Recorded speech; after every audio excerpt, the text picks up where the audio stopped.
ఇంట్లో కూడా నీ పరిశుద్ధాత్మ నింపుదల ఇచ్చి ఆత్మపూరులుగా నిన్ను ఆరాధించుటకు మాకు ఒక అవకాశం కల్పించి ప్రారంభము నుండి ముగింపు వరకు నీవే ఘనత, నీవే ప్రభావం, నీవే మహిమ పొందాలని నీ నామం పేరటే ఈ ప్రార్థనలన్నీ సమర్పిస్తున్నాం. కాబట్టి అందుకోండి, ఆలకించండి, ఆత్మ కార్యములు జరిగించుకోమని యేసు నామమును అడిగి ప్రార్థన చేస్తున్నాను తండ్రి, ఆమేన్.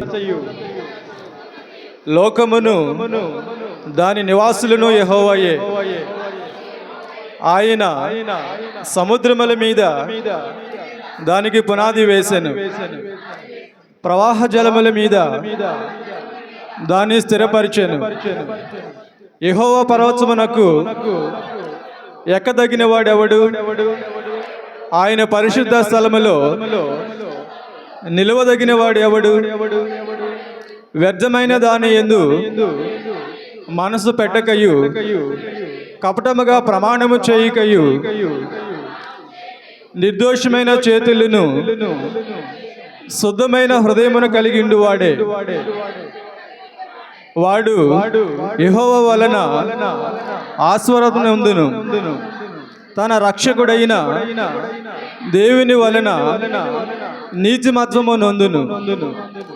ఆయన ఆశ్రయించువారు యాకోబు దేవా, నీ సన్నిధిని వెదకువారు అట్టివారే.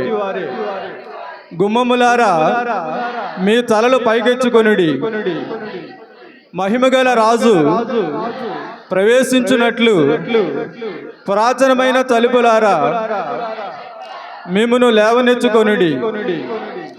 మహిమగల ఈ రాజు ఎవడు? బలశౌర్యములు గల యెహోవా, యుద్ధ సూర్యుడైన యెహోవా.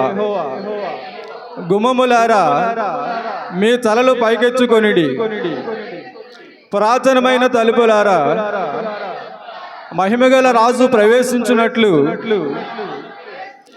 మిమ్మును లేవనెచ్చుకొనిడి. మహిమగల ఈ రాజు ఎవడు?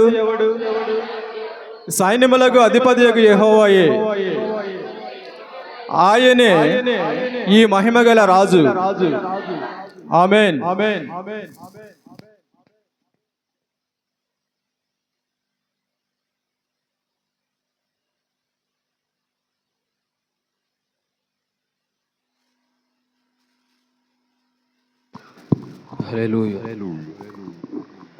చీకటి నుండి వెలుగులోనికి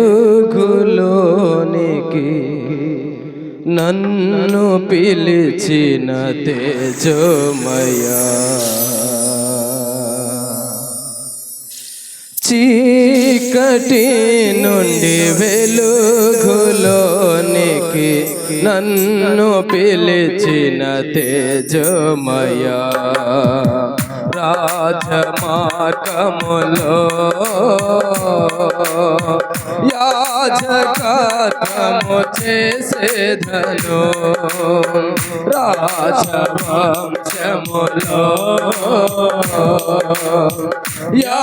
యాజకత్వము చేసేదను.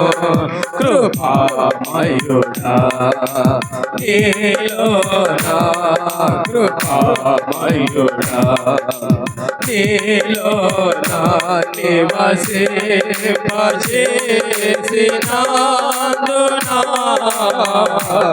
ఇదిగో నా స్తుతుల సింహాసనం, నీలో నివసింపజేసినందునా,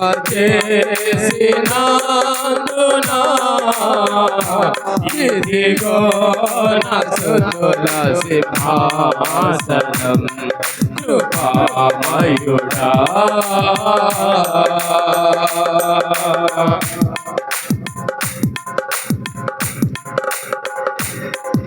ఏ అపాయము నా గుడారము సమీపించనీయక, ఏ అపాయము నా గుడారము సమీపించనీయక, నా మార్గములన్నిటిలో నీవే ఆశ్రయమైనందున నా మార్గములన్నిటిలో నీవే ఆశ్రయమైనందున కృపామయుడా నీలోనా కృపామయుడా నీలోనా నివసింపజేసినందున ఇదిగో నా స్తుతుల సింహాసనం నీలో నివసింపజేసినందున ఇదిగో నా స్తుతుల సింహాసనం కృపామయుడా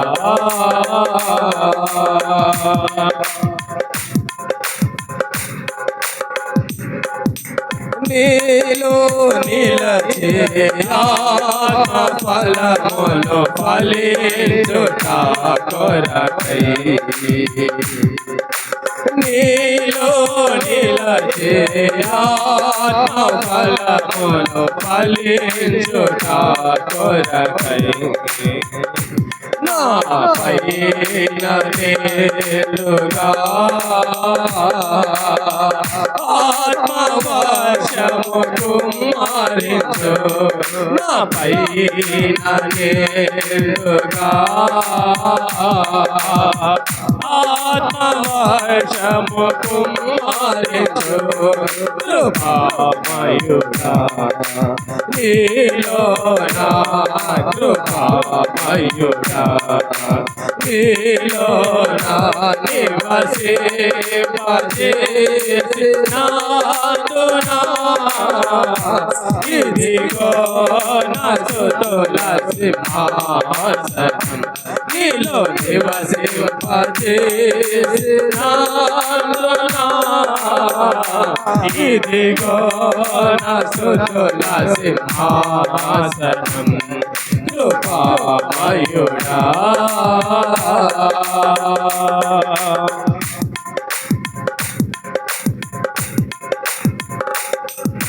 ఏ యోగ్యత లేని నాకు జీవ కిరీటమే చూడకు ఏ యోగ్యత లేని నాకు జీవ కిరీటమే చూడకు నీ కృపను విడువక శాశ్వత కృపగా మారేనే నీ కృపను విడువక శాశ్వత కృపగా మారేనే కృపామయుడా నీలోనా కృపామయుడా నీలోనా నివసింపజేసినందున ఇదిగో నా స్తుతుల సింహాసనం నీలో నివసింపజేసినందున ఇదిగో నా స్తుతుల సింహాసనం కృపామయుడా నీలో నిలచే ఆత్మ ఫలములు ఫలించుట కొరకై నీలో నిలచే ఆత్మ ఫలములు ఫలించుట కొరకై పైన నేడుగా ఆత్మవర్షము కుమ్మరించు పైన నేడుగా ఆత్మవర్షము కుమ్మరించు పైన నేడుగా ఆత్మవర్షము కుమారించు నా పైన నేరుగా ఆత్మవర్షము కుమారించు కృపామయుడా నీలోనా కృపామయుడా నీలోనా నివసింపజేసినందునా ఇదిగో నా స్తుతుల సింహాసనం నీలో నివసింపజేసినందునా ఇదిగో నా స్తుతుల సింహాసనం నీలో నివసింపజేసినందునా ఇదిగో నా స్తుతుల సింహాసనం నీలో నివసింపజేసినందునా ఇదిగో నా స్తుతుల సింహాసనం నీలో నివసింపజేసినందునా ఇదిగో నా స్తుతుల సింహాసనం నీలో నివసింపజేసినందునా ఇదిగో నా స్తుతుల సింహాసనం కృపామయుడా నీలోనా కృపామయుడా నీలోనా నివసింపజేసినందునా ఇదిగో నా స్తుతుల సింహాసనం నీలో నివసింపజేసినందునా ఇదిగో నా స్తుతుల సింహాసనం నీలో నివసింపజేసినందునా ఇదిగో నా స్తుతుల సింహాసనం కృపామయుడా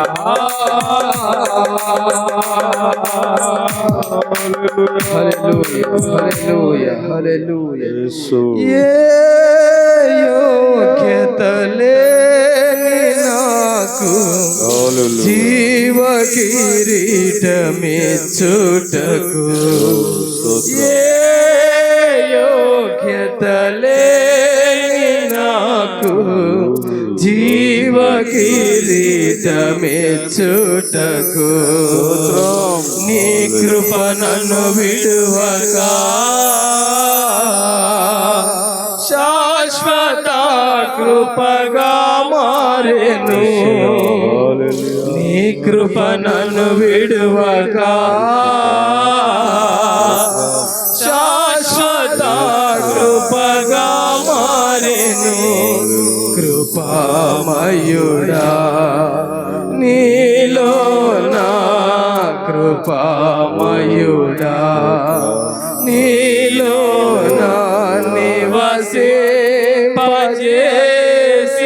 నివసింపజేసినందునా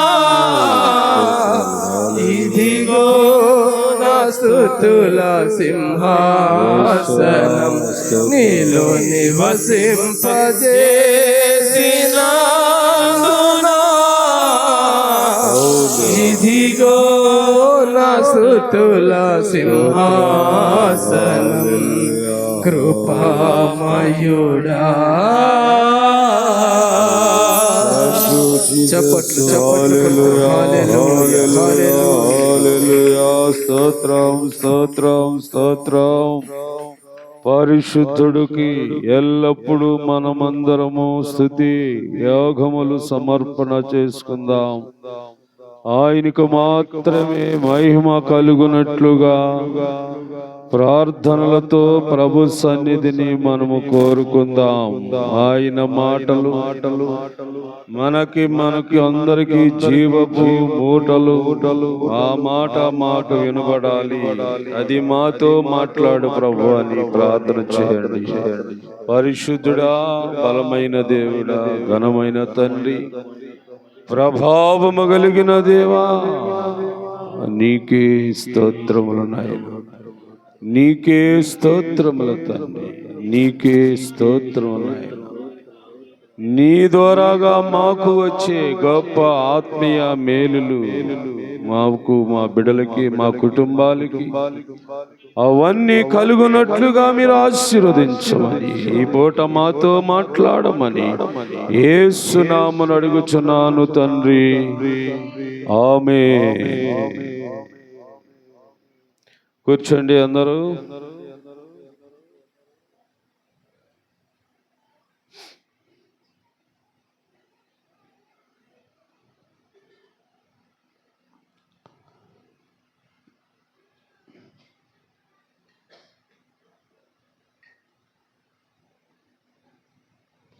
దేవునికి స్తోత్రం. దేవుని బిడ్డలారా,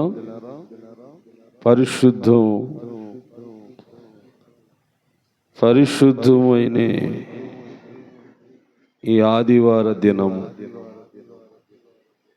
ఇది ప్రభువు నియమించిన దినమని, ఈ దినము ప్రభు కొరకే మనము పని చేయాలని ప్రభువైన దేవుడు ఈ దినాన్ని పరిశుద్ధపరిచి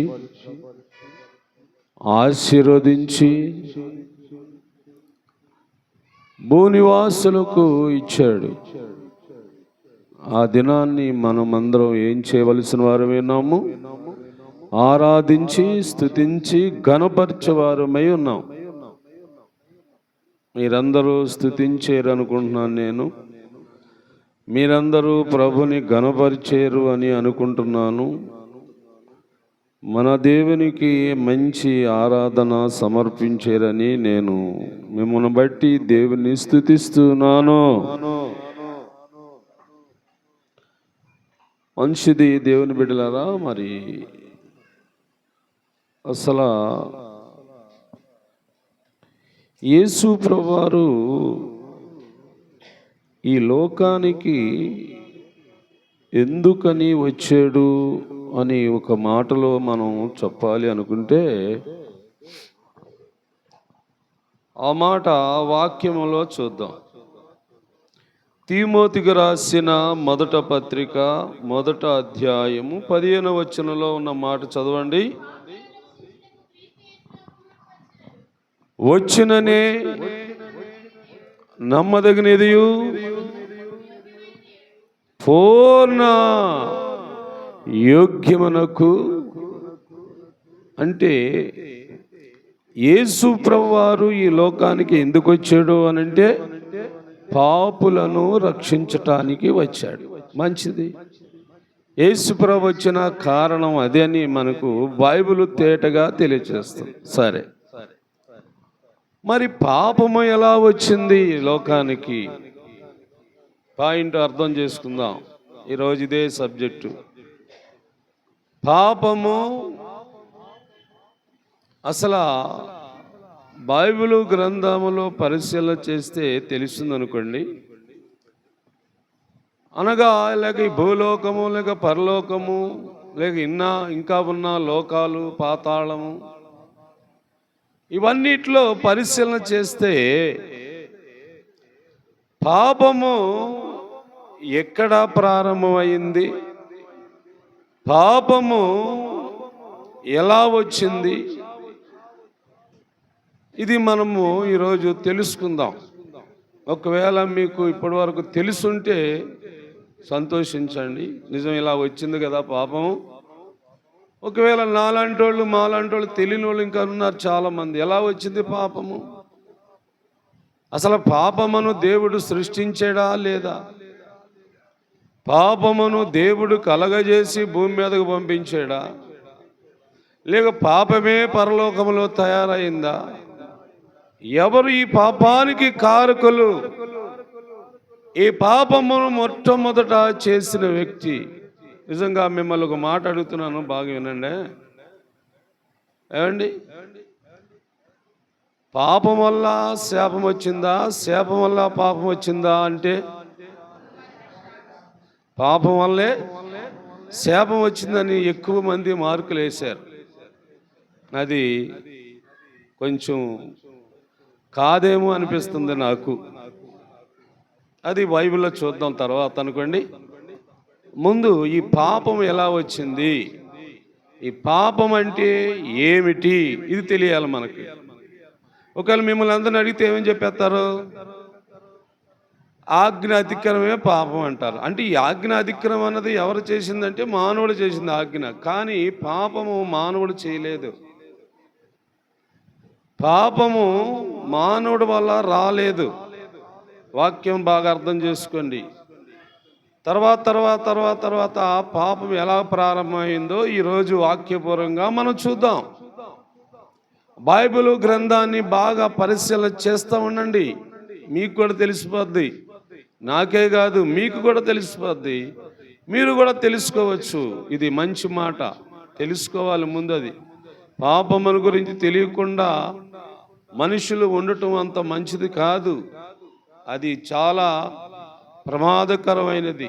అసలు పాపం ఎలా వచ్చిందో చూద్దాము. బైబిల్ గ్రంథానికి రండి. పాపము లేదండి. పాతాళములో కానీ, భూమి మీద కానీ, పరలోకములో కానీ పాపం అసలు మొట్టమొదటి దినాలలో లేదు. ఈ పాపము ఎవరు తెచ్చారు, ఎవరి ద్వారా వచ్చింది, ఈ పాపానికి ఎవరు దాసులయ్యారు, ఈ పాపం వల్ల మనుషులకి ఏమవుతుందో మనం అర్థం చేసుకుందాం. గమనిస్తున్నారా? యెహెజ్కేలు గ్రంథానికి రండి. ఇప్పుడు అందరూ కలిసి, వీలైతే రాసుకున్నవారు రాసుకుంటూ ఉండండి, దాచుకున్నవారు దాచుకుంటూ ఉండండి, ఆలకించేవారు గ్రహిస్తూ ఉండండి. ఇది చాలా మంచి మాట వినబోతున్నాం ఈరోజు. దేవుడు మనకి ఒక ఆత్మీయ ఉద్దేశము నీకు తెలియపరచాలని దేవుడు అనుకున్నాడు. అనుకొని ఈ విషయాలు నీకు చూపిస్తున్నాడు. ఓకే ఏమండి? యెహెజ్కేలు గ్రంథము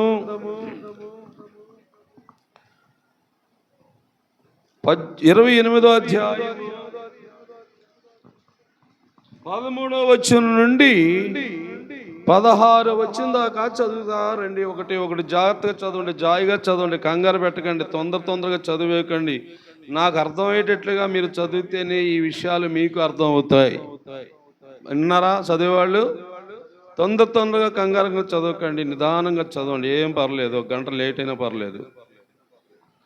13వ వచనం చదువుతారు ఇప్పుడు. ఏ తోట అంటే ఇది? దేవుని తోటగు ఏదెనులో నీవుంటివి. తర్వాత చూడండి, ఏదేని తోటలో, దేవుని తోటలో ఉన్న వ్యక్తి మొట్టమొదటగా ఎవరు? ఇది కొంచెం జాగ్రత్తగా ఆలోచించాలి మీరు. ఎవరో కింద ఉంది, పేరు కూడా ఉంది, పేరు కూడా మీరు చూడొచ్చు. దేవుని తోటకు ఏదెనులో నువ్వు ఉంటివి. ఉన్నవాడు ఎలా ఉన్నారు? మాణిక్యము, గోమేధిక, సూర్యకాంతమణి, రత్నపు వర్ణపు రాయి, షిలోమోను రాయి, మరకతము, నీలము, పద్మరాగము, మాణిక్యము అను అమూల్యమైన రత్నములతోను బంగారముతోను. దేవునికి స్తోత్రం చెప్పండి. ఎన్ని రాళ్ళండి ఇవి! ఎంత విలువైన రాళ్ళండి ఇవి! ఎంత ఖరీదు గల రాళ్ళండి ఇవి! ఏమండి? గోమేధిక, రత్నము, మాణిక్యము, షిలోమోను రాయి, ఏమండి? శ్రేష్టమైన విలువైనవి. దానితో బంగారము కూడా. ఇవన్నిటితో అలంకరించబడి ఉన్నాడంట ఒక వ్యక్తి. ఆ వ్యక్తి ఏ తోటలో ఉన్నాడంట? దేవుని తోటలో, అనగా ఏదెనులో ఉన్నాడు. వీళ్ళు మనుషులా? అమ్మా బాగానండి, మనుషులా వీళ్ళు? ఎవరు అంటే మనుషులు కానే కాదు, మనుషుడు కానే కాదు. మరి ఎవరు అని అంటే చూద్దాం. నేనేం చెప్పను కానీ బైబిల్లోనే ఉంది ఆ మాట. చదవండి మీరందరూ. నీవు నీవింపబడిన దినమున పిల్లన గ్రోవిలు వాయించేవారును. చూడండి, ఇంకా ఈ అలంకరించబడిన వ్యక్తి నిమిత్తము ఏమండి వీణలు వాయించేవారు కూడా ఉన్నారంట. వాడి కొరకు వీణలు సంగీతములు వాయిస్తున్నారని ఇంకా కొంతమంది. తర్వాత అదిగో పేరు చిన్నపిడు ఎవరంట?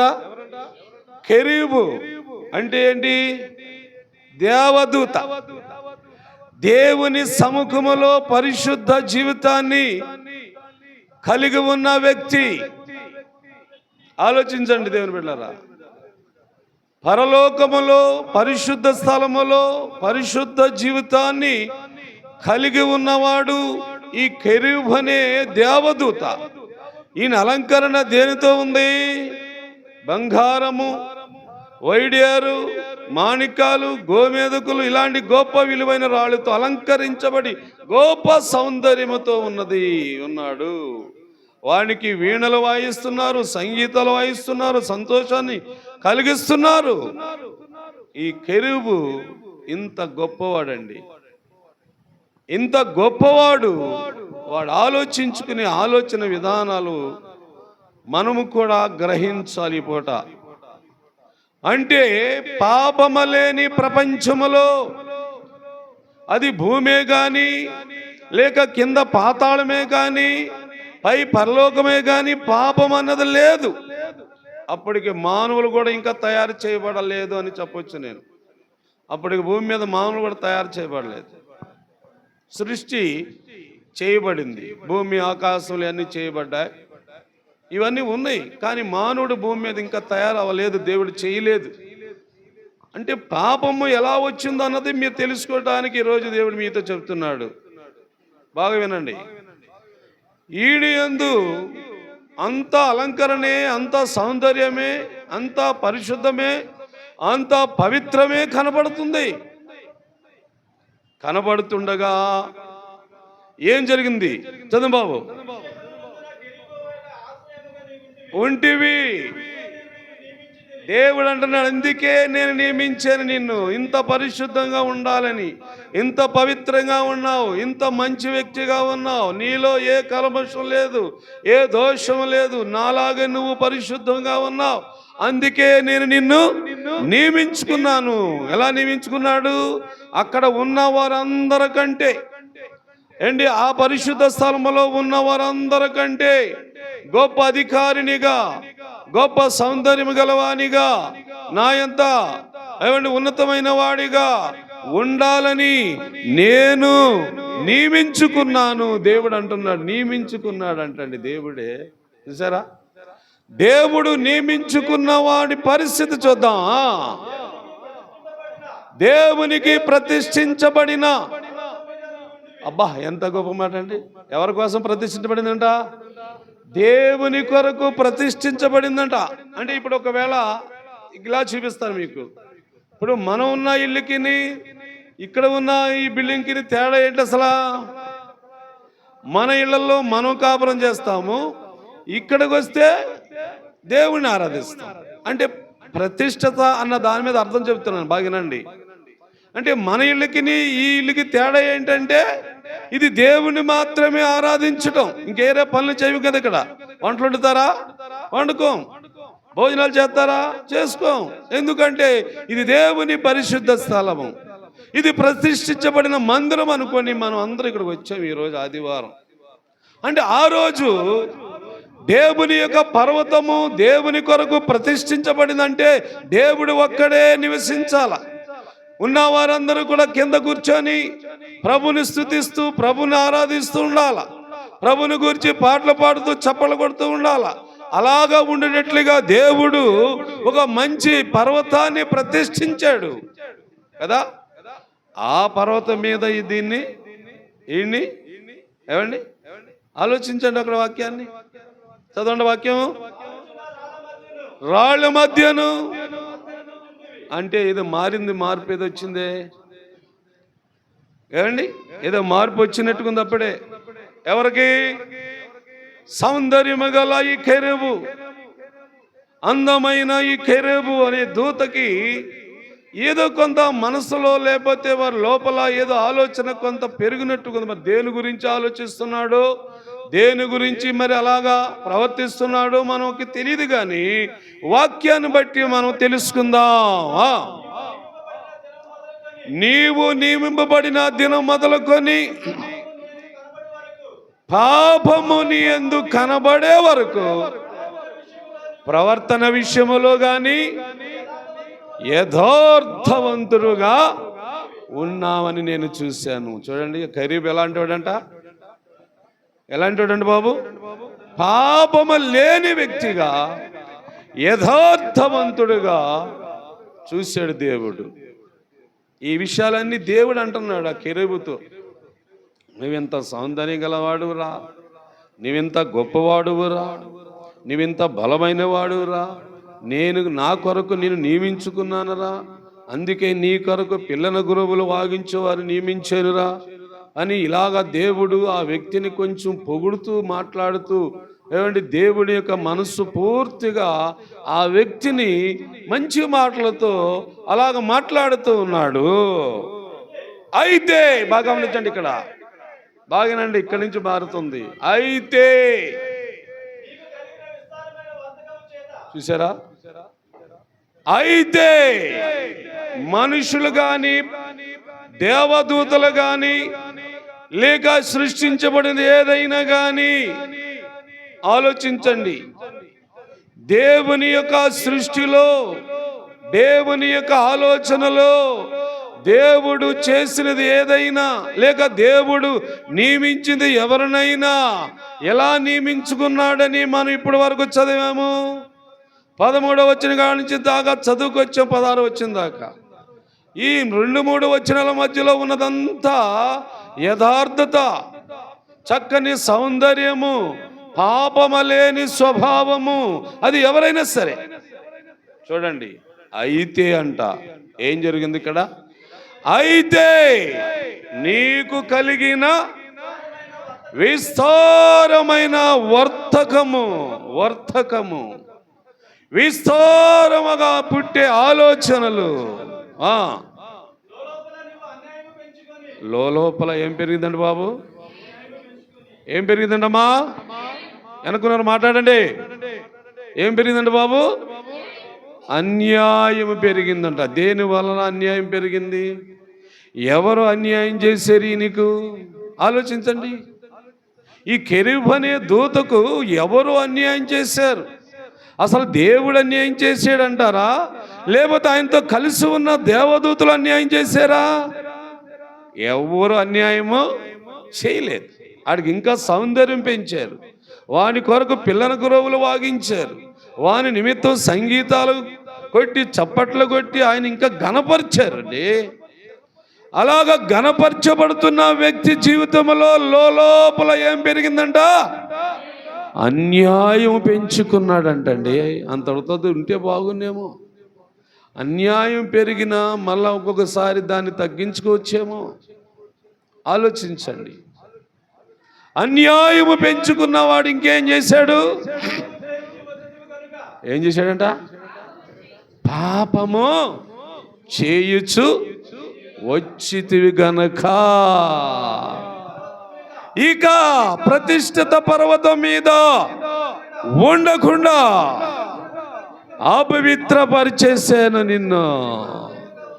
ఉన్నా కెరూబు మధ్యను ఇక లేదు నీకు అవకాశం, పో, నిన్ను నేను నాశనం. చూసారా? పాపము ఎక్కడ నుండి బయలుదేరిందో తెలుసమ్మా నీకు? ఇప్పుడు చెప్పాలి మీరు. పాపము ఎక్కడ పుట్టిందో ఎవరు చెప్పరా? వాక్యం ఏముంది? పాపం ఎక్కడ పుట్టింది? కెరూబు లోపల, అనగా దేవదూత లోపల, పరిశుద్ధ జీవితాన్ని జీవించేవాడి లోపల, దేవునితో సమానముగా ఉండవలసిన వాడి లోపల, సభాపర్వతం మీద, ప్రతిష్ఠ పర్వతం మీద ఉండవలసిన వాడి లోపల ఏం పుట్టిందమ్మా? పాపము పుట్టింది. ఇది పాపం నువ్వు చేయలేదు, పాపం నేను చేయలేదు. పాపం మొట్టమొదట పుట్టిన వ్యక్తి ఎవరంటే కెరేబు. ఏమండి? లేక దేవదూత. ఇంకా వాడి గురించి చెప్పాలంటే లూసిఫర్. ఇంకా వాడికి పెట్టిన పేర్లు చాలా ఉన్నాయి అనుకోండి. ఇదిగో పాపం ఎక్కడ పుట్టింది చెప్పండి మీరు ఇప్పుడు. ఎక్కడ ఇదంటే అక్కడ పరలోకంలోనే పాపము.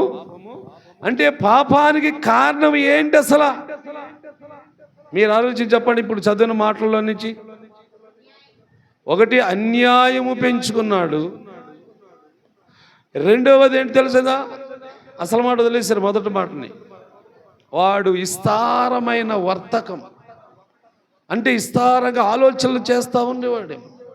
ఎందుకనో ఇంకా కొంచెం పైకి వెళ్తే వాడు సౌందర్యాన్ని వాడు చూసుకున్నాడు, వాడు అందాన్ని వాడు చూసుకున్నాడు, నేను దేవునితో సమానముగా ఎంచుకున్నాడు. ఇలాంటి ఆలోచనలన్నీ వాడికి వచ్చేసాయి. ఇక నాకేమి తక్కువ, నేను అందరికంటే ఎక్కువే అన్నట్లుగా వాడి యొక్క ఆలోచన విధానాలన్నీ మారిపోయాయి. చూసారా? నీకు కూడా మనకు కూడా మనుషుని పతనం చేసేది ఏంటి చెప్పనా? నీ విస్తారమైన ఆలోచనలే. అంతకంటే ఏముండదు.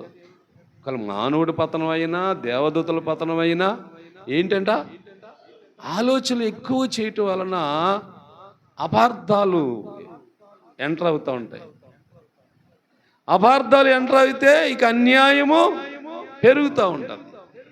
అన్యాయం పెరిగితే ఇక పాపము నీలోనే తయారవుతూ ఉంటుంది. జాగ్రత్త. ఇది దేవదూతల యొక్క చరిత్ర అండి ప్రియులారా. అప్పుడు మానవులు ఇంకా పుట్టలేదు. నేను మానవుల దగ్గర ఇంకా రావట్లేదు. కానీ దేవదూతలు సృష్టిలో దేవుని సముఖములో మొట్టమొదట పాపముతో నిండి ఉన్నవాడు ఎవడు అనంటే ఆడొక దేవదూత. ఆడు దేవదూత. వాడు అనుకుంటున్నాడు. ఏమనుకుంటున్నాడు అని బైబిల్ గ్రంథములో ఉంది. ఆ మాట కూడా చదివస్తారా కాసేపు? ఆ మాట కూడా చదవండి ఒకసారి చూద్దాము. యెషయా గ్రంథములోనికి రండి. ఇప్పుడు యెషయా గ్రంథము 14వ అధ్యాయము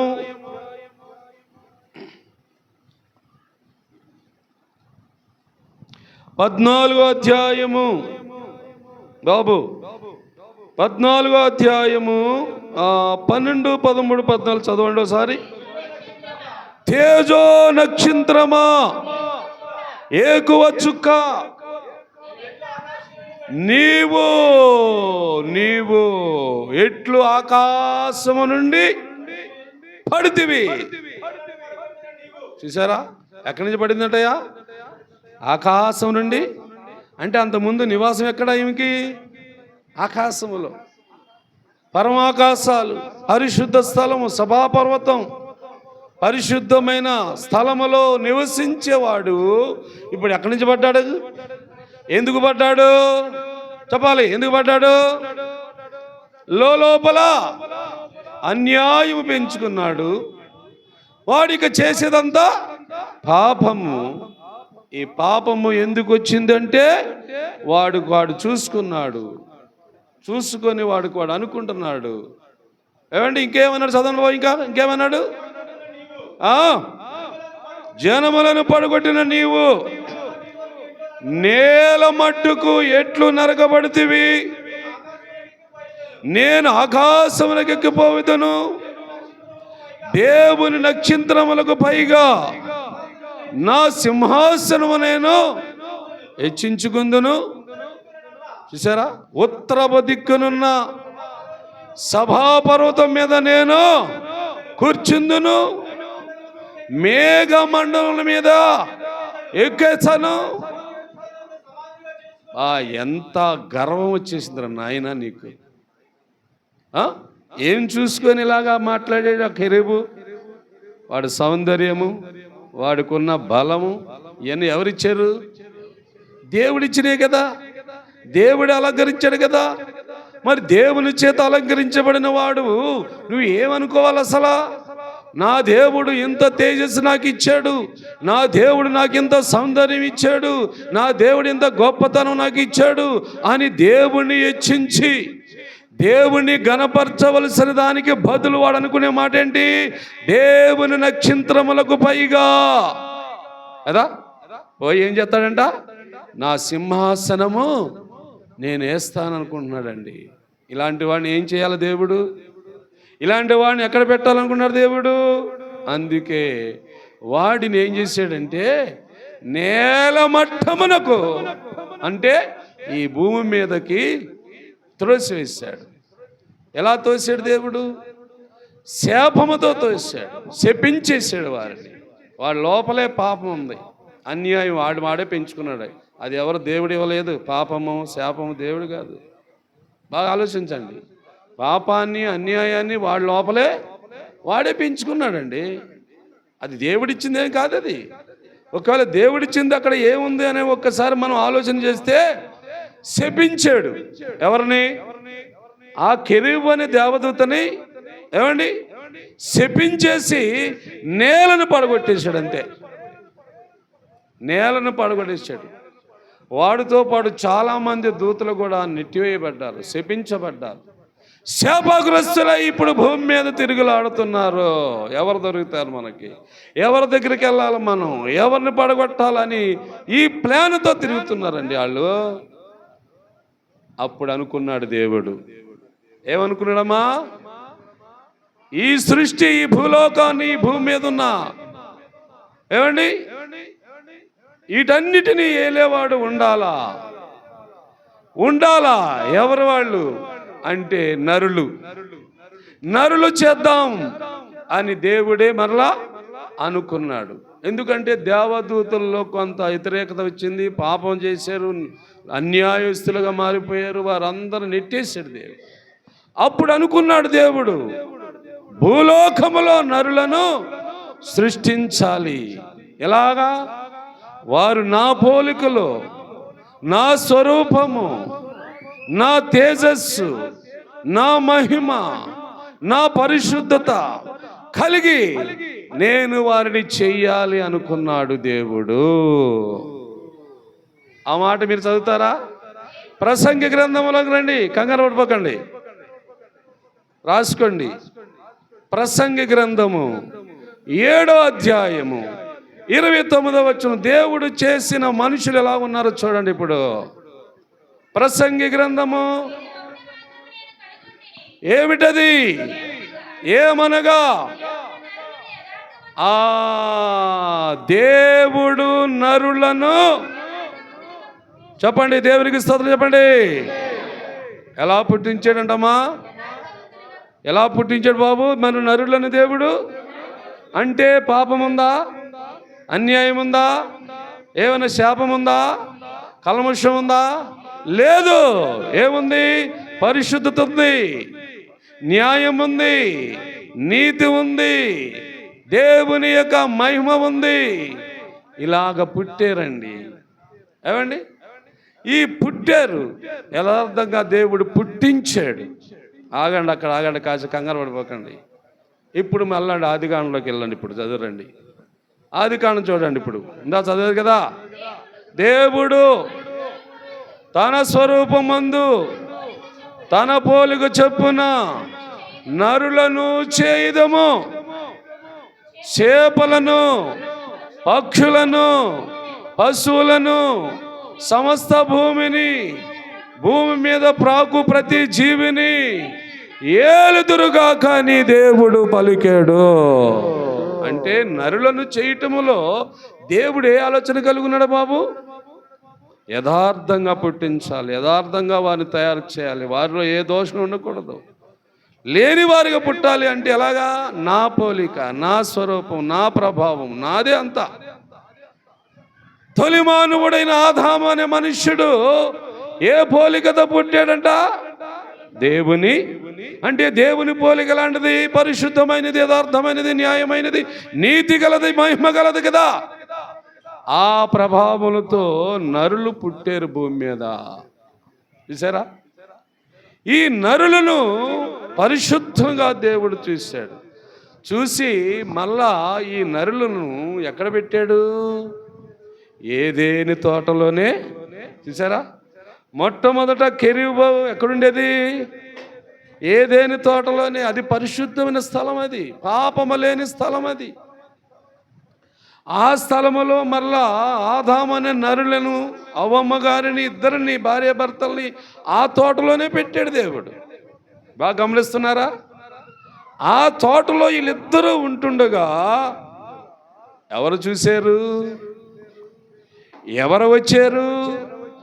అదిగో ఏమండి, సభాపర్వతం మీద నుండి నెట్టివేయబడిన కెరూబు అని పేరుతో పిలువబడిన సర్పముగా మారిపోయి దేవుడు యథార్థంగా తయారు చేసిన మానవులు, యథార్థముగా పుట్టించిన మనుషుల దగ్గరికి వచ్చి ఆ ఏదేని తోటలోనే మరలా వాళ్ళతో మాట్లాడుతుంది.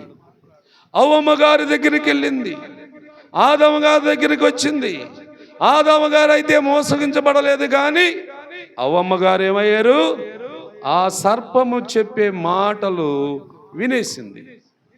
విని ఆ సర్పం ఏం చెప్పింది? ఏం చెప్పాడు దేవుడు అని అడిగింది. ఏం చెప్పాడంటావేంటి?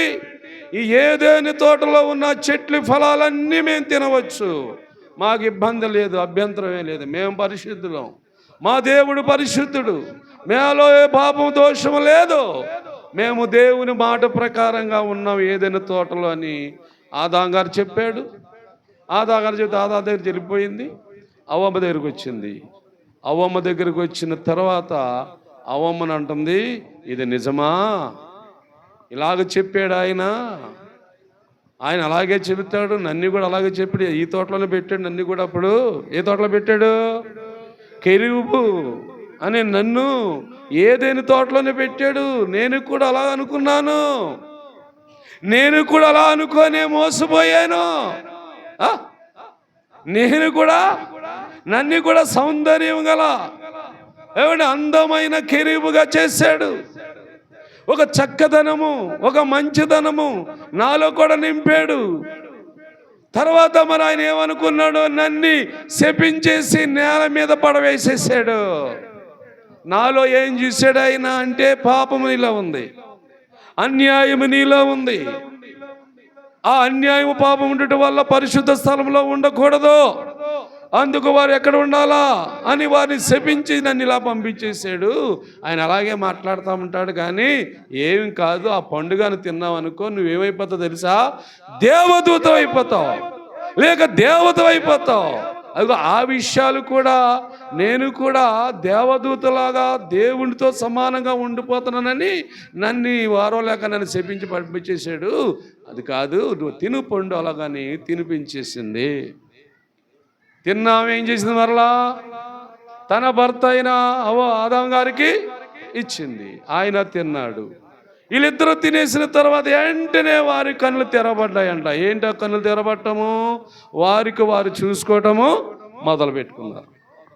ఇన్నాళ్ళు వారు చూసుకునే వాళ్ళు కాదు, దేవుడిని చూస్తూ ఉండేవారు.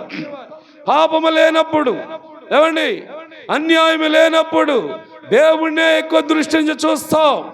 పాపం ఎప్పుడైతే నీలో పెరుగుతుందో, అన్యాయం ఎప్పుడైతే లోపల పెరుగుతుందో, అప్పుడు నీ చూపు మారుతుంది, నీ ఆలోచన విధానం మారుతుంది, నీ నడక మారుతుంది, నీ పనులు కూడా మారిపోతాయి. ఇదిగో మారిపోయి చూడండి వీళ్ళని. ఒక్కసారి మీరు వాక్యాన్ని పరిశీలన చేయండి. అందరూ మారిపోయా లేదా? వీళ్ళకి మారిపోయా లేదా? మారిపోయాయి, వెంటనే మారిపోయాయి. ఎందుకు మారిపోతాయి? అంతకుముందు ఆదాము గారు దేవుడు రాగానే పరిగెత్తుకెళ్ళిపోయేవాడు కవుగిట్లకు, అవ్వమ్మ గారు పరిగెత్తుకెళ్ళిపోయేవాడు దేవుని కవుగిట్లకి. అప్పటికి వాళ్ళు చూసుకోలేదు, అప్పటికి వాళ్ళు చూసుకోలేదు, అప్పటికి వాళ్ళకి తెలియదు, ఏం తెలీదు. ఆలోచించండి, ఇది చాలా పెద్ద మాట, గొప్ప మాట. ఇది మనం గట్టిగా పట్టుకొని దీని మీద ఆలోచన చేసుకుని ఒకసారి ఏమండి. వెంటనే ఆ తర్వాత దేవుడు వచ్చాడు, ఏదేని తోటలోకి వచ్చాడు. దేవుడు ఉండే స్థలం కదా అది. ఆదామా ఎక్కడ ఉన్నావంటే, అవ్వమ్మ గారు ఎక్కడ ఉన్నారంటే, వాళ్ళన్న మాట ఏమన్నారమ్మా? మేము తోటలో, ఏదేని తోటలో నీ స్వరం విన్నప్పుడు మేము దిగంబరులో ఉన్నాం. ఎవరు చెప్పారు నీకు? నువ్వు చూసుకున్నావా? నీకు ఎలా కనపడుతుంది? దిగంబరుని అలాగా నీకెలా తెలుసు? నీకు వస్త్రాలు లేవు కదా. నేను మహిమను కప్పాను నిన్ను, మహిమ వస్త్రములతో కప్పి నిన్ను మహిమపరుస్తూ ఉన్నాను. నిన్ను వస్త్రాల గురించి మాట్లాడతావేంటి? దిగంబరగా ఉన్నానంటావేంటి? ఎవడు నీతో చెప్పాడు ఈ మాటని? దేవుడు అక్కడ ఆదాముల వాళ్ళతో మాట్లాడిన సందర్భం. అంటే వారి లోపలికి ఏం వచ్చిందంటారు మీరు?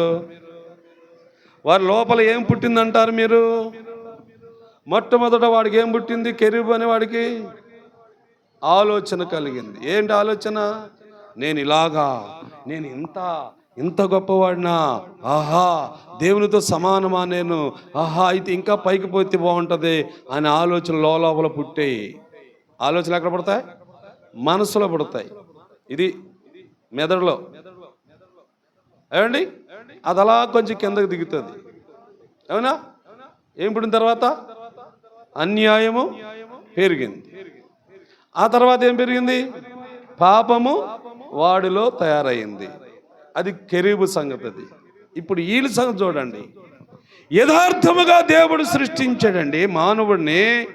పాపిగా కాదు, పాపం అసలు లేదు. యథార్థంగా పుట్టావు. నువ్వు నేను యథార్థంగా పుట్టాం. దేవుని పోలికతో పుట్టాం.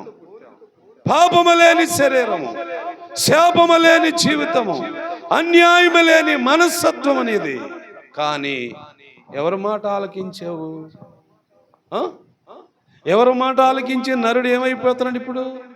పాపము లేని నరుడు, అన్యాయము లేని మానవుడు, దోషము లేని మనుష్యుడు. ఏమండి? సైతాను మాట విన్న తర్వాత వీళ్ళకి ఏం కనబడింది? దిగంబరులు అంటున్నారు వాళ్ళు. ఏంటి దిగంబరులు? నేను వస్త్రం కప్పేళ్ళాను కదరా, మహిమ వస్త్రం ఇచ్చాను నీకు. ఏమి చేసావు దాన్ని? ఏం చేసావు? ఏమండి? మహిమ గల దేవుడు నీకు నాకు మహిమ వస్త్రము ధరింప చేశాడు. పాపము లేని శరీరం ఇచ్చాడు, దోషము లేని శరీరం తయారు చేశాడు, అన్యాయము లేని మనిషిగా నిన్ను పుట్టించాడు. ఈ సంగతి తెలుసా? అయితే ఇప్పుడు ఏం జరిగింది? ఇప్పుడు ఏం జరుగుతుంది? ఆలోచించండి, ఆలోచించండి దేవుని బిడ్డలారా. అప్పుడు దేవుడు ఇంకా మీరిద్దరూ ఏదైనా తోటలో ఉండటము అంత మంచిది కాదు. అంతకుముందు ఎక్కడుండే వాళ్ళు ఇద్దరు? చెప్పాలి. ఏదైనా తోటలో ఉండేవారు. అంతకుముందు కెరూబు అనే దూత ఎక్కడుండేది? అదే ఏదైనా తోటలో ఉండేది. ఏదైనా తోట అంటే దేవుని తోట. అది దేవుని ఉండే స్థలం, అది పరిశుద్ధ స్థలం. అది దానిలో జీవవృక్ష ఫలాలు ఉన్నాయి. ఏమండి? మానవులకి మరణము లేని ఆహార పదార్థాలు ఉన్నాయి దాంట్లో. అలాంటి స్థలములో నుండి మొట్టమొదటగా నెట్టివేయబడిన వాడు ఎవడో? చెప్పాలి గట్టిగా. కెరూబు అనే దేవదూత. ఇప్పుడు రెండో వ్యక్తి ఎవరు? ఆదాము అవ్వ. ఎక్కడి నుంచి? ఎందుకు? అందుకే మీరు చదవాలి. ఇప్పుడు పాపం కనపడిందా లేదా? పాపంతోనే దేవుడు పంపించేశాడు వీళ్ళని. అర్థం చేయండి. ఇందాక ఒక మాట చెప్పాను, మిమ్మల్ని అడిగాను నేను. శాపం ఉంటే పాపం ఉండదా? పాపం ఉంటే శాపం ఉంటుందా అని అడిగాను ఇందాక మిమ్మల్ని. దానికి సమాధానం ఏమి ఇచ్చారు మీరు? పాపం ఉంటేనే శాపం ఉంటుంది అన్నారు. ఎప్పుడు చదవాలి మీరు? ఆ విషయం తెలుసుకోవడానికే బైబిల్ చదవాలి మీరు. ఇప్పుడు ఆ విషయం మీద నాకేం తెలియదు, నాకేం చెప్పను, నాకేం తెలియవు. బైబిల్ చదువుకోండి. ఆది కాండంలో ఉన్న మాట చదవండి. 3వ అధ్యాయానికి వచ్చిన త్వరగా. భూజంతువులలో ఉండేను. అవును, ఇదంతా వద్దు చెప్పేశాను కదా. ఇక చెప్పేది మళ్ళా ఇక్కడికి వచ్చి ఆదాము దగ్గరికి, అవ్వమ్మ దగ్గరికి. ఎందుకు ఈ పండు తిన్నావంటే అవ్వమంటుంది, ఆదాము అంటున్నాడు, నాతో ఉండుటకు నీవు నాకిచ్చిన ఈ స్త్రీయే తింటినని అన్నాడు. స్త్రీతో ఏమని అడగగా స్త్రీ అంటది, సర్పము నన్ను మోసగించిందని ఆయనతో అన్నది. తర్వాత మాట, అందుకు దేవుడైన యెహోవా సర్పముతో చేసినందున అన్నిటిలో గమనించండి. ఇప్పుడు పాపం వచ్చిందా, శాపం వచ్చిందా? పాయింట్ అర్థం చేసుకోండి. మీరు ఇందాక నేను అడిగిన మాటకు సమాధానం ఇదే. ఇప్పుడు ఏమొచ్చింది బాబు? శాపం. లోపల ఏముంది? పాపం. అంటే దేవుడు ఇవ్వలేదు కదా పాపాన్ని. దేవుడు ఇచ్చాడా పాపాన్ని? ఇవ్వలేదు. దేవుడు ఇవ్వలేదు పాపం. దేవుడు చేసింది ఏంటంటే శపించాడు. పాపము నువ్వే పెంచుకుంటున్నావు. పాపము నీలోనే పెరుగుతుంది. కానీ దేవుడిచ్చింది ఏంటి? శాపం. సర్పాన్ని శపించాడు. Okay, number 1. తర్వాత మన్ను తిందు,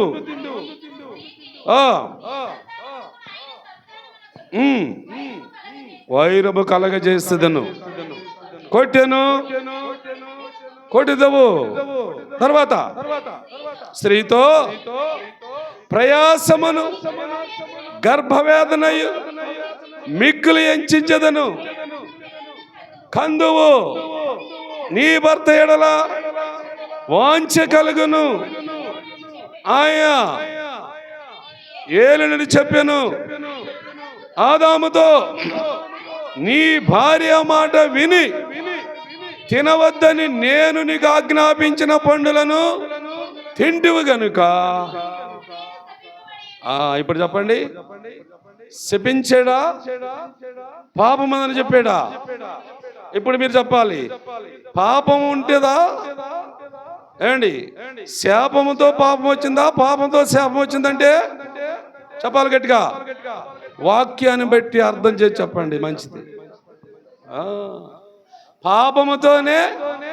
మరి అప్పటికి పాపం లేదు కదా వీళ్ళని. ఉందా? ఎవరిలో? ఆదాములో పాపం ఎప్పుడు వచ్చింది? ఎలా వచ్చింది అది? సర్పము యొక్క మాట వినుట వలన వీళ్ళ లోపల పాపము తయారవుతుంది. కానీ దేవుడు పాపులై పండి ఎలాగన్నాడా? లేదు. ఏమన్నాడు? శాపముతో వారిని నెట్టేశాడు. మరి పాపం ఎక్కడి నుంచి వచ్చింది? పాపం ఎలా వచ్చిందంటే అదిగో వాడు తెచ్చిపెట్టాడు. అమ్మా, పాపం ఎలా వస్తుంది మనుషుడికి? ఆదాములకి పాపం ఎలా వచ్చిందంటే, అసలు ఆదాములో పాపం పుట్టిందా? ఎలా పుట్టిందంటే, ఆ కెరూబు అనే సాతాను సర్పంలాగా వచ్చి ఆడి మాటలు వినిపించి నమ్మించింది. ఆ మాటలు వినుట వలన వీరు కూడా లోపల అన్యాయము, లోపల పాపము గూడుగట్టుకుంది. అలాంటి వారిని దేవుడు ఏం చేశాడు? శపించాడు. శాపగ్రస్తులైపోండి. ఆదాము అవ్వలు పరిశుద్ధమైన వారండి. ఆదాము అవ్వల్లో పాపము లేనప్పుడు ఒకప్పుడు అండి. ఆదాము అవ్వల్లో దోషము లేదు ఒకప్పుడు. అలాగే కెరూబు అనే దూతలో కూడా పాపము లేదు ఒకప్పుడు, అన్యాయం లేదు ఒకప్పుడు. ఇవన్నీ ఎలా వచ్చాయంటే మధ్యలో వారు చూసుకొని, వారి అందాన్ని చూసుకొని, వారి తెలివితేటలు చూసుకొని, వారిలో ఒక గొప్ప భయంకరమైన దురాలోచన రావటం వల్ల పాపం పెరిగింది. లోపల పాపం ఎవరో ఇచ్చింది కాదు, అది శాపమైతే దేవుడు ఇచ్చింది. శాపముతో ఇప్పుడు పాపములు పడ్డారు. శాపముతో పాపములు పడ్డారు. ఎవరు? ఆదాము అవ్వలు. ఇది ఎలాగ వచ్చిందంటే, ఇందాక మనం చదివిన యెహెజ్కేలు గ్రంథంలో వాడు గర్వించాడని ఉంది. గర్వము కూడా మనిషికి పాపాన్ని తెచ్చిపెడుతుందండు.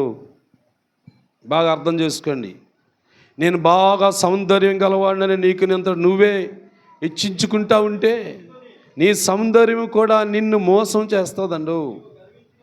నీవు పాపములు పట్టడానికి కారణాలు ఇవేనండి. ఏంటవి? ఒకటి, నీ అందము, నీ సౌందర్యము అందరికీ కనిపిస్తే చూడాలనుకుంటావు నువ్వు. ఆ చూసిన వారందరూ ఏమనుకుంటారు? నిన్ను, భలే ఉన్నాడా కుర్రాడు, భలేగా ఉందా ఈ అమ్మాయి అంటారనరా. అంటే అప్పుడు ఆడ మనసులో ఏం కూడి కట్టుకుంటుంది? పాపము. అంటే ఆ ఎదుటి వ్యక్తి పాపం చేయటానికి కారణం నువ్వే. అందమైన వ్యక్తిగా కనబడటం, అందాన్ని అలంకరించుకోవటము, సౌందర్యంతో కనపడాలి మనుషులు అనుకోవటము, అది నీ లోపల పెరిగే గర్వం, అది అన్యాయం, అదే నీ జీవితానికి పతనము కూడా. అందుకే అందాన్ని ఎక్కువగా వర్ణించవద్దు, దయించి దేవుని బిడ్డలారా. బైబిల్ చెబుతుంది అందము మోసం, అందం మోసం, సౌందర్యము వ్యర్థమని బైబిల్ చెబుతుంది. ఉన్నది చాలు, లేని అందాన్ని పెంచుకోకు, లేని ఆభరణాలు అడుక్కొని తెచ్చుకొని నీ అన్నట్లుగా తగిలించుకోకు. జాగ్రత్త, నీకున్నది చాలు. నేను ఎలా సృష్టించాడు దేవుడు, నిన్ను నీ తల్లి గర్భం నుంచి ఎలా బయటికి రప్పించాడు దేవుడు. ఆ అందం చాలదా? ఆ సౌందర్యం చాలదా? ఇంకా ఏదో కావాలని, ఇంకా నేను ఎర్రగా బుర్రగా కనబడాలని, ఇంకా పనికిమాలిన ఏమండి వస్తువులతో నీకెందుకు అలంకరణ అంటుంది బైబిల్. నువ్వు పతనానికి అదే కారణము, నువ్వు నాశనానికి అదే కారణము, నువ్వు నేల మట్టుకు పడటానికి అదే కారణము. నీ అందమే నిన్ను మోసం చేస్తుంది, ఇంకా అనేకులను పాపులుగా మార్చేస్తుంది. నిన్ను చూసిన వారు మోహిస్తున్నారు, నిన్ను చూసిన వారి మనసులో ఏదో చెడు కోరిక పుడుతుంది. అలాగా పుట్టించటం వలన నీకేంటి లాభము, నీకేంటి ప్రయోజనం అంటే నువ్వు కూడా పతనమే. అదిగో అందమైన కెరూబు కనిపించిందేమో వీళ్ళు కానీ, చూసారేమో వీళ్ళు కానీ, చూసి మోహించారేమో వీళ్ళు కానీ, ఇప్పుడు నరులుగా పుట్టినవారు, దేవుని పోలికలో పుట్టినవారు కూడా పాపంలో పడిపోయారు, శాపగ్రస్తులు అయిపోయారు. జాగ్రత్త, నీ మాటలో జాగ్రత్త, ఎవరిని చూసి ఏం మాట్లాడుతున్నావు జాగ్రత్త. ఎదుటి వ్యక్తిని చూసి కూడా, ఎదుటి వ్యక్తి ఎలాంటి వాడని తెలుసుకొని కూడా నువ్వు లోపల గర్విస్తున్నావేమో జాగ్రత్త అంటుంది దేవుడు వాక్యము, బైబిల్. అందుకని దేవుని బిడ్డలారా ఆలోచించండి ఈరోజు వాక్యం మీద. పాపం ఎలా వచ్చిందమ్మా ఇప్పుడు చెప్పడతారా? పాపం ఎవరి నుండి వచ్చిందిరా? కెరూబు నుండి వచ్చింది పాపం. ఆదాములోనికి ప్రవేశించేసింది. ఇప్పుడు ఆదాములో దేవుడు ఏం చేశాడు? శపించేసాడు, ఏదైనా తోటలో ఉండకుండా నెట్టేసాడు బయటికి. పండి. ఇంకా అక్కడి నుంచి మొదలైందండి మన పని. ఏం మొదలైంది అక్కడి నుంచి అంటే, అక్కడి నుంచి ఏం మొదలైంది ఒక్కసారి చూడండి. ఇప్పుడు రోమీలకు రాసిన పత్రిక రండి. ఇప్పుడు రోమీలకు రాసిన పత్రిక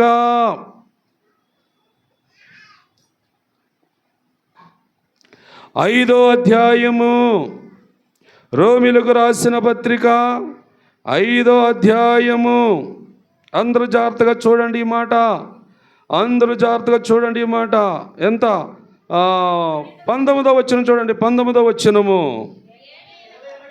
ఏలయనగా చూడండి, ఇప్పుడు ఎక్కడికి వచ్చింది బాబు?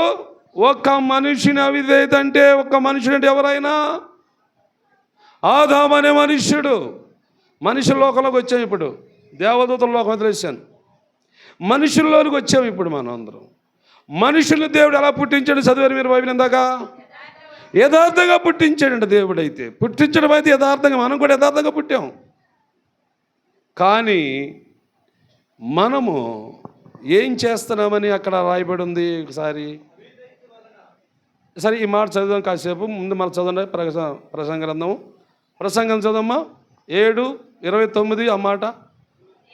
దేవుడు నరులను యథార్థంగా పుట్టించను కానీ వారు ఎవరో నరులు, మనుషులు లేక మానవులు యథార్థంగా పుట్టడం అయితే యథార్థంగా పుట్టారు కానీ ఏం చేశారంట? ఈ విధ తంత్రములను కల్పించుకున్నట్టు వలన అనేకులు ఏమైపోయారు? మళ్ళా పాపంలో పడిపోయారండి. అదే ఇప్పుడు వాక్యం చూపిస్తుంది. ఎలా పుట్టే మనం అందరం? యథార్థంగానే పుట్టించాడు దేవుడు మనల్ని. అన్యాయస్తులుగా పుట్టలేదంట. నువ్వు అన్యాయస్తుడు కాదు ఒకప్పుడు పుట్టినప్పుడు. కానీ పుట్టావు కదా, బయటకు వచ్చిన తర్వాత, భూమి మీద అడుగు పెట్టిన తర్వాత నీ ఆలోచన మారిపోయింది. అక్కడ వాడు ఆలోచన మారిపోయిందా బాబు యేసు?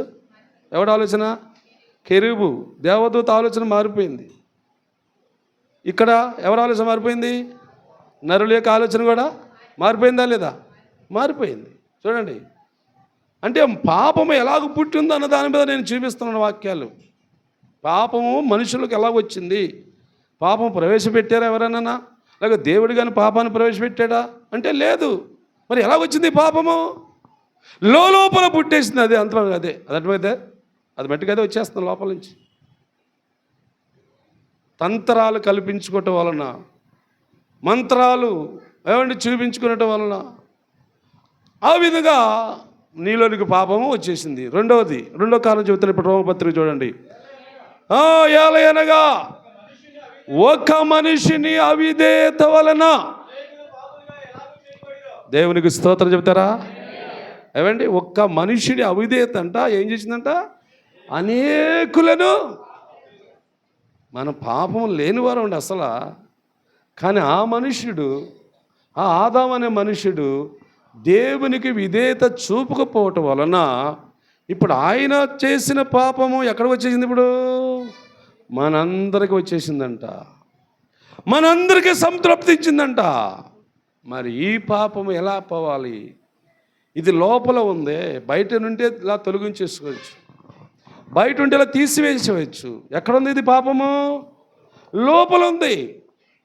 లోపలంటే రక్తములో ఉంది, లోపలంటే శరీర అవయవాల్లో ఉంది. బాగా పాయింట్ అర్థం చేయండి. పాపం ఎక్కడుందమ్మా? లోపల ఉంది. లోపలనగా నీ శరీరం లోపల, నీ రక్తంలో కలిసిపోయింది, నీ అవయవాలలో దాగుంది పాపము. మరి ఈ పాపానికి ఫలితం ఏంటి? ఈ పాపానికి లాభం ఏంటి? ఈ పాపానికి ప్రాయశ్చిత్తం ఏంటి అసలు? బాబు ఆలోచిస్తున్నారా? అందుకే వాక్యంలో మరి కరెక్ట్గా జాగ్రత్తగా చూసినట్లయితే ఆ మాట మనకి ఇక్కడే కనబడుతుంది. ఆ మాట మీరు చూడండి ఒకసారి బాబు. 21వ వచనం చూడండి, 6వ అధ్యాయము 21 నుంచి కింద చదవండి. అయినను పాపము మరణము ఆధారం చేసుకొని ఎలాగ ఏలినో అలాగే నిత్య జీవ కలుగుటకై నీతి ద్వారా కృపయు యేసు మూలముగా. అవును, కృప కూడా ఎక్కడది? పాపము ఎక్కడైతే ఎక్కువగా ఉంటుందో అక్కడ కృప కూడా. అంటే యేసుక్రీస్తు వారు కూడా, యేసు ప్రభు కూడా అక్కడే జన్మిస్తున్నాడు. అది గ్రహిస్తున్నాడా పాపి అయిన మనుషుడు? పాపముతో ఉన్న మనుషుడు దాన్ని ఏమైనా తెలుసుకోగలుగుతున్నాడా? లేదు. లేకపోతే ఏం జరిగింది? తర్వాత మాట, అలాగునే అవును ఉందమా? అట్లని రాదు. పాప విషయమై చనిపోయిన మనము ఇక మీదట ఎలాగా జీవించదము? పాపముతో చచ్చిపోతున్నాడు మానవుడు. పాపం వల్ల వచ్చే జీతము మరణం అండి. పాపము ద్వారా వచ్చింది మరణం. అసలు మరణం కూడా లేనివారు మనం ఒకప్పుడు. మరణము కూడా లేనివాడు వాడు కెరీబు అనే దేవదూత కూడా మరణము లేకుండా పుట్టినవాడు. అలాగే మనము కూడా మరణం లేని వారుగా పుట్టాం. కానీ ఎవరి మాటలు వినటం వల్ల ఆ సర్పం మాటలు వినటం వలన మనం అందరం ఏమైపోయామంట? పాపంలో పడిపోయామంట. అందుకే వాక్యంలో ఉంది, పాపం వల్ల వచ్చే జీతము మరణం అని రాసి ఉంది. అంటే పాపానికి ప్రాయశ్చిత్తము, పాపానికి మేలు, పాపానికి లేకపోతే లాభం ఏంటంటే మరణమే. మరణమైతే పాపానికి మేలే కదా. కానీ ఆ పాపాన్ని మరణముతోనే దాన్ని నాశనం చేయాలని ప్రభు అయిన యేసు ఈ లోకానికి వచ్చినట్లుగా ఈ వాక్యంలో ఉంది. అందుకే 5:19 వచ్చేది కదా. ఇప్పుడు మనం ఒక మనిషిని అవిధేయత వలన అనేకులు పాపులుగా ఎలాగ మారిపోవును, అలాగా ఒక మనుషుడు మళ్ళా విధేయత చూపుట వలన అనేకులు నీతిమంతులుగా చేయబడతాం, పాపము లేని వారిగా ఉంటాం, పరిశుద్ధ జీవితంలోకి వెళ్తాం, ప్రభు అయిన యేసుతో సమానంగా ఉంటాం, పరిశుద్ధ స్థలము సభాపర్వతంలోనికి ఆ దేశంలోనికి వెళ్ళటానికి కూడా మనకు అవకాశం ఉంటుంది దేవుని బిడ్డలారా. అందుకే యేసు ప్రభు అన్న మాట ఇందాక చదివారు కదా మీరు, నేను పాపులను పిలవచ్చాను, పాపులను రక్షించడానికి వచ్చానని యేసు ప్రభు అన్నాడు. అంటే పాపం ఎలా వచ్చిందని తెలిసిందే ఇప్పుడు మనకి? ఎవరికి తెలియలేదు కదా, ఎవరు తెలుసుకోలేదు కదా. ఎలా తెలుసుకుని చెప్పండి అనుకున్న వాళ్ళు? పాపం ఎలా వచ్చింది? ఏమో అంతే. పాపం ఎలా వచ్చిందిరా? మీరు ఆగండి.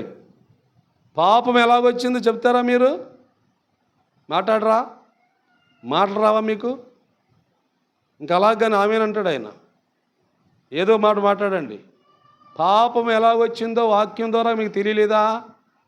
అయ్యో, మరి ఇప్పటిదాకా అరిసి గొంతు చించుకుని మాట్లాడి ఏమైపోయారా?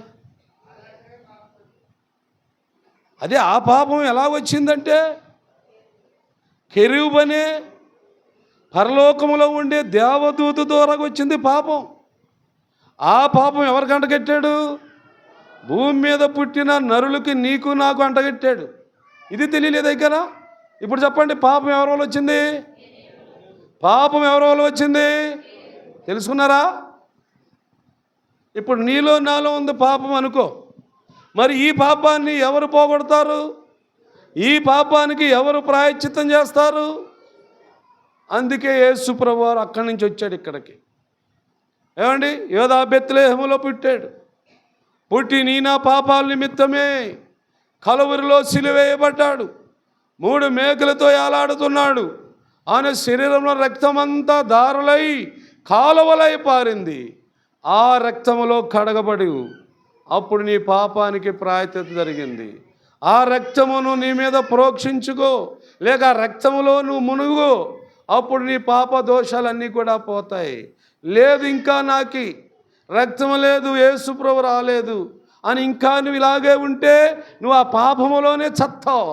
చచ్చిన వ్యక్తి ఎక్కడికి వెళ్తావు? అప్పుడు పాతాళములో అగ్నిగుండం ఉంది, అదే నీకు స్థలం అంటున్నాడు దేవుడు. మరి అక్కడికి వెళ్తావా? ఏమండి, లేక భూమి మీదే ఇంకా పాపం చేస్తూ ఉంటావా?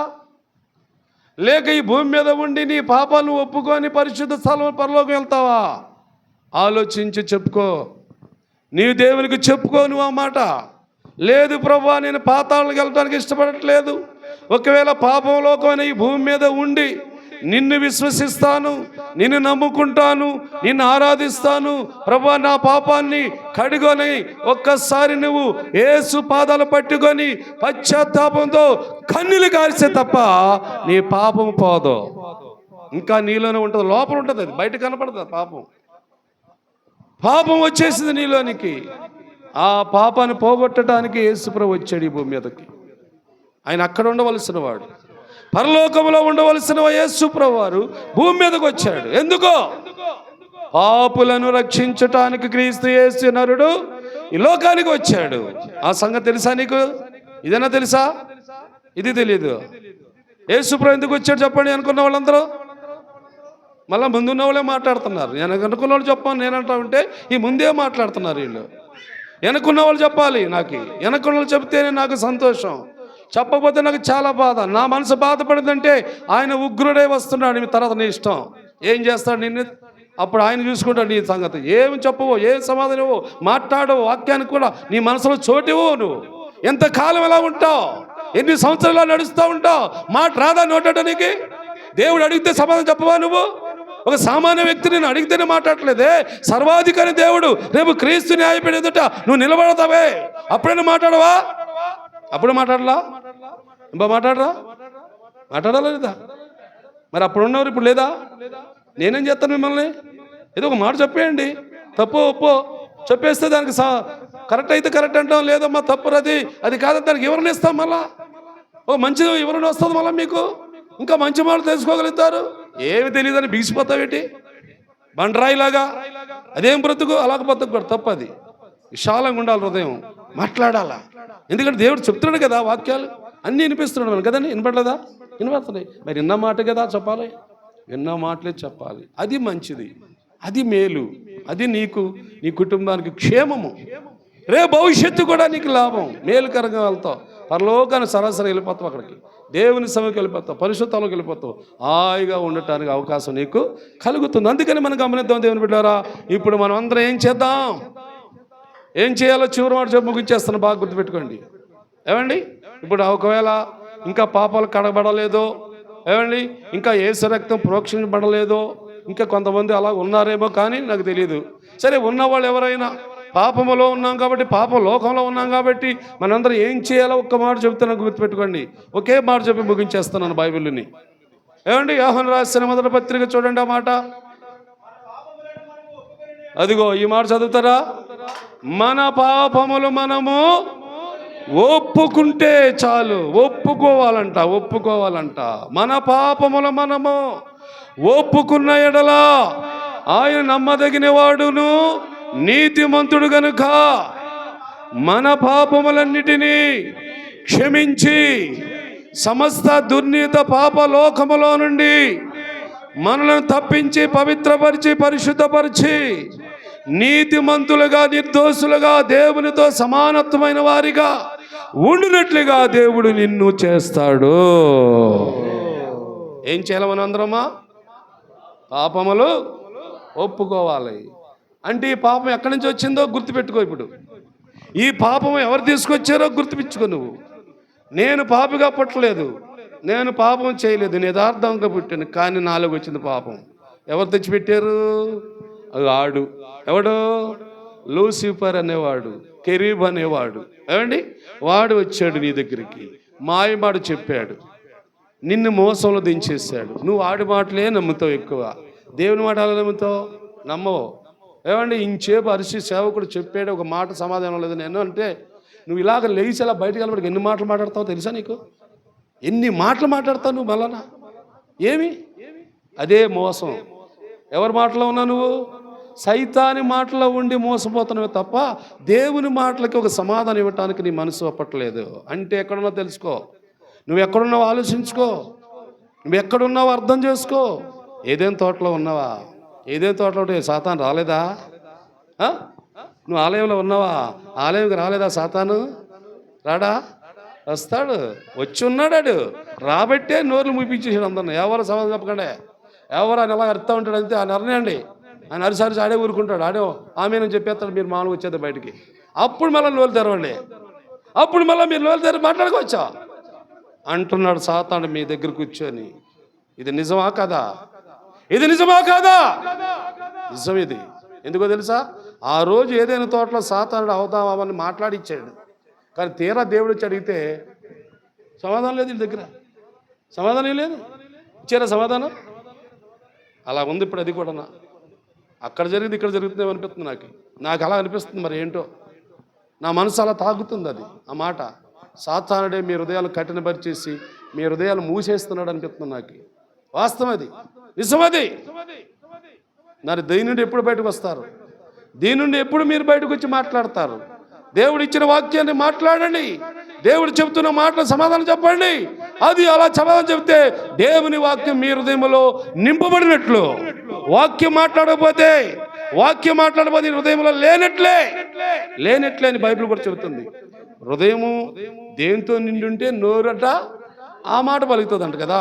మరి హృదయంలో నింపబడిన వాక్యం ఉంటే మాట్లాడవా? నువ్వు మాట్లాడతావే అంటే ఏమి లేదు నీ హృదయంలో అంటే లేదు. అదే మీరే చెప్తున్నారు కదా, ఏం లేదు, వాక్యం లేదు. అందుకని ఇదిగో బైబిల్లో చెప్పారు కాబట్టి, దేవుడి విషయాలు చెప్పాడు కాబట్టి, పాపము లూసిఫర్ వల్ల వచ్చింది, పాపము ఆదాములో ప్రవేశించింది. అది దేవుడే ఇవ్వలేదో, వాడిని శపించాడు అంతే. దేవుడు వారిని శపించేసి పొండ్రవ్వని పంపించేశాడే కానీ పాపముందు మీలోని అని దేవుడే చెప్పలేదు. పాపం వారు పెంచుకున్నారు, లోపల పెరిగింది. అలా పెరిగిన పాపానికి ప్రాయశ్చిత్తం ఇవ్వటానికి వచ్చాడు యేసు ప్రభువు వారు. అందుకు నువ్వేం చేయాలి? ఇప్పుడు యేసు ప్రభుని నీ సొంత రక్షణ అంగీకరించి నీ పాపాలు ఒప్పుకుంటే, విడిచిపెడితే, ఒకవేళ దేవుడు ఆ ప్రభువు నిన్ను క్షమించి నీ పాప దోషాలను తొలగించి నిన్ను పరిశుద్ధపరిచి తన బిడ్డగా చేసుకోవటానికి పరిశుద్ధాత్మ దేవుడే సహాయం చేయునుగాక. ఈ వాక్యమును మన ఇనుకడలో దేవుడు దీవించునుగాక. సాక్ష్యాలు ఎవరైనా ఉంటే రండి చెప్పండి. సాక్ష్యములు ఎవరైనా ఉంటే